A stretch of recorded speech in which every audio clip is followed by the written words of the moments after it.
நம்ம விஜய் ஜெயிச்சிட்டாருங்க. நம்ம விஜய் அப்படின்னு போய் எங்கள் விஜய் அப்படின்னு வந்துருச்சு.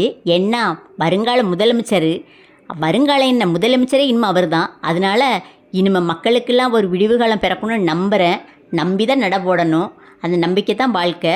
அவர் வந்தால் நம்மளுக்கு மறுமாற்றம் வரும் அப்படின்னு நான் மட்டும் இல்லை, உலகத்தில் எல்லாரும் நினச்சது அதுதான். அவர் வந்தால் மாற்றங்கள் கண்டிப்பாக வரும் அப்படின்னு எதிர்பார்த்தோம். சொன்னதை செய்வேன், சொல்லாததையும் செய்வேன் அப்படின்னாரு. அவர் ஒவ்வொருத்தருக்கும் சொன்னதையும் சொல்லாததையும் செஞ்சாலே ரொம்ப ரொம்ப ரொம்ப சந்தோஷம். பாருங்களேன், அவர் வந்தால் தான் வெளிச்சம் கிடைக்கும்னு நான் ஒரு வீடியோவில் பேசியிருப்பேன். உண்மை அதுதாங்க. நம்ம நாடு இருட்டுக்குள்ளே இருந்த மாதிரி இருந்துச்சு. இனிமேட்டும் கண்டிப்பாக வெளிச்சம் வரும் அப்படின்னு நம்பிக்கையோடு நடபோடுவோம். நம்ம விஜய் ஜெயிச்சதில் ரொம்ப சந்தோஷங்க. ஏன்னா எத்தனை பேர் காத்திருந்தோம், எத்தனை உள்ளங்கள், என்ன ஓட்டு போட்டவங்க அனைவருமே எதிர்பார்த்தா அதுதான், அவர் தான் வரணும் அப்படின்னு ஆசைப்பட்டோம். அதே மாதிரி வந்துட்டார். இனிமேல் முதலமைச்சருங்கிற பதவியில் அவர் ஏறுறதை எதிர்பார்த்துக்கிட்டு இருக்கோங்க.